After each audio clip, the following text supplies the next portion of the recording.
Joel Freeman is no stranger to 100 Huntley Street. The Alberta native is a former pastor of 18 years, the author of several books. Let me just name a few. God is Not Fair, Living with Your Conscience Without Going Crazy, If Nobody Loves You, Create a Demand. Not a romance book, we'll discover. He also inspired the Christian Business Directory, The Shepherd's Guide. Joel holds a Master of Science degree, a PhD in psychology, and he's the president of the Freeman Institute in Baltimore, Maryland, where he lives with his wife, Shirley. I think you kicked the 4 kids out, Joel, didn't you? They're all...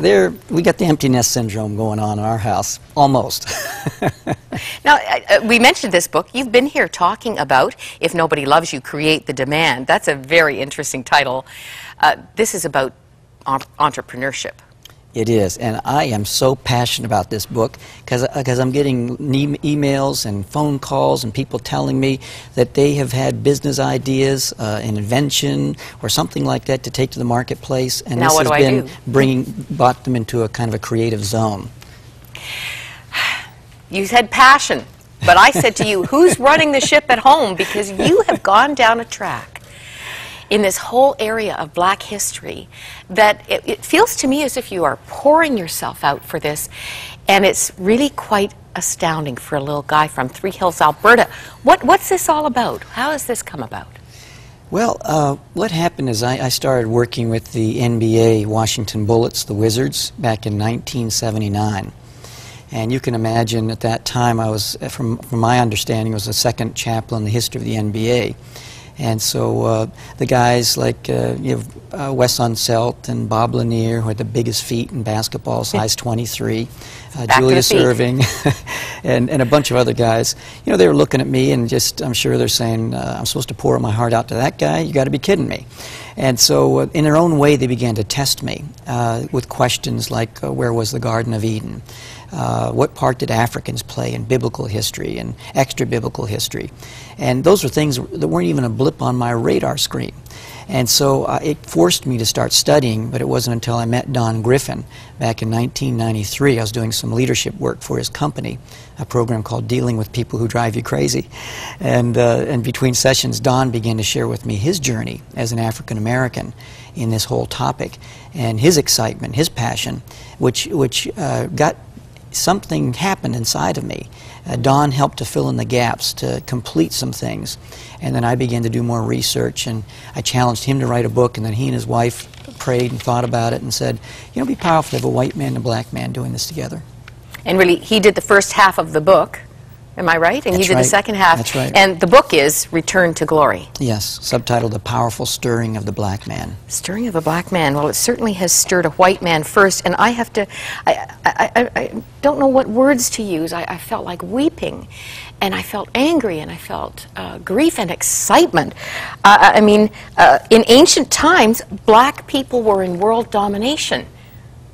How many people of African descent know that this is their heritage? Sometimes I think when we talk about black history, it seems to start at slavery. And one of my passions, along with many other people in this particular area, is to provide a context for these different things that have happened, some very horrific situations that have happened in the black experience. And to be able to talk about some of the ancient creativity, the inventiveness, the perseverance, and to then paint a picture that slavery, it happened, but wasn't the beginning of history. And then to tie it into the Bible, because many times the word on the street is the Bible's the white man's book, that King Jimmy got a bunch of white guys to massage the text to further subjugate and dominate people of color.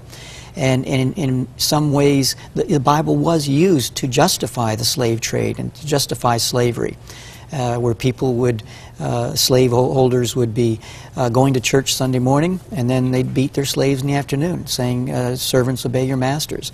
And so there's just that's a terrible chapter of history and a terrible misuse of the Scripture. And so somehow to bring that back and say, that Tarharka is a biblical character. He's mentioned Isaiah 37, 2 Kings 19. Here's a picture of him, by the way. And here's what he looked like. And he's definitely a man of African descent. Is he the one that helped you in Sennacherib? Yes, yeah, he's the one that Hezekiah called for to help. Some of the facts that I gleaned from this were really, really heartbreaking. In the same way that we prayerfully discern when should we talk to our kids about the birds and the bees, people of African descent have to have the racism talk with their children. You mentioned that African men work African American men, I'm sure it's not different here, work 2 to 3 times harder, women 8 to 10 times harder, just to be accepted as average. Yes. Yeah, I was with a couple some years back, and we were in their living room looking through the large pane window in the backyard, and their young son, 3 years of age, was running around the backyard and just showing off and having a lot of fun. And suddenly she turned to me and she says, "You know, Joel, about 10 years from now, people will be afraid of him." And you could have knocked me over with a feather. It was the first time, because here, you know, my wife and I, our thought is, top of mind issue is how do we bring up the birds and the bees with our kids.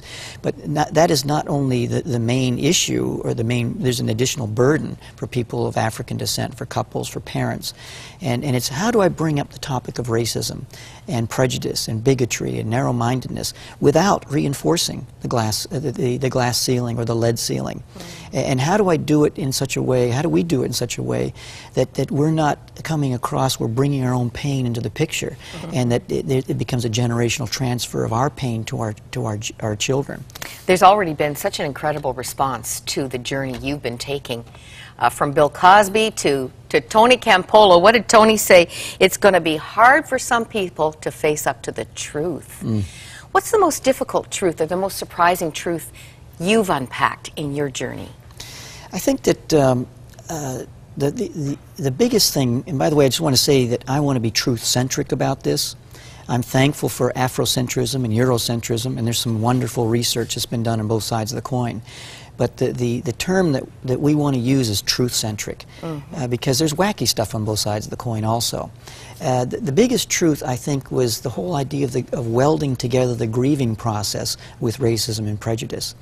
When I talked with African-American men, they were looking at me like, you know, there's a suspicion scale from somewhat to extremely suspicious. We're banging on this end of the scale, the extremely suspicious end of the scale.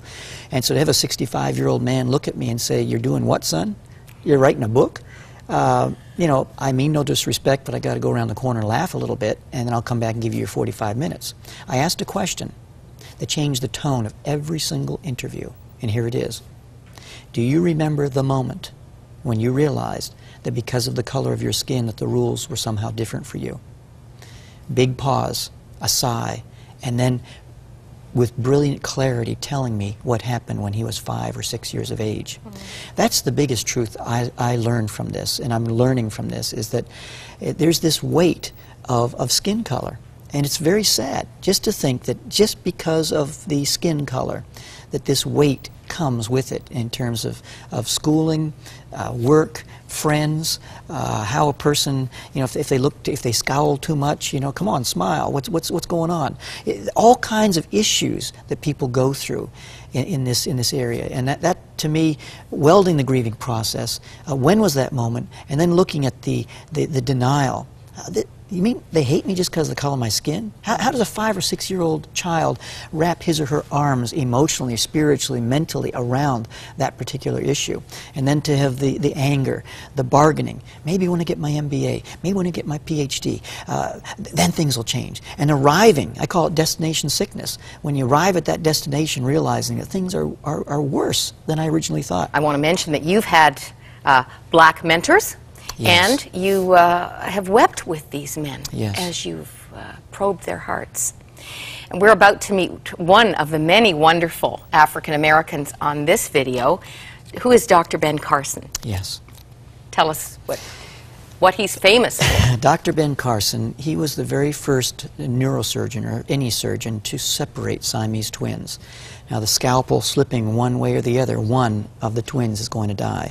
And he conducted the very first separation, and he has written a book about thinking big, and just what a story. I mean, he was considered a class dummy. Something changed in his mindset in 5th grade, and he went on to begin to study. His mom never finished school. She made him read books, no television until he finished his homework.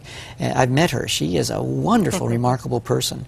And what we're about to see is, it was about 10:30 at night. He'd been in Washington, D.C. all day, and I just asked him a question about the inventiveness of African Americans, and he just started speaking, and I was blown away as I sat there in the same room as he spoke.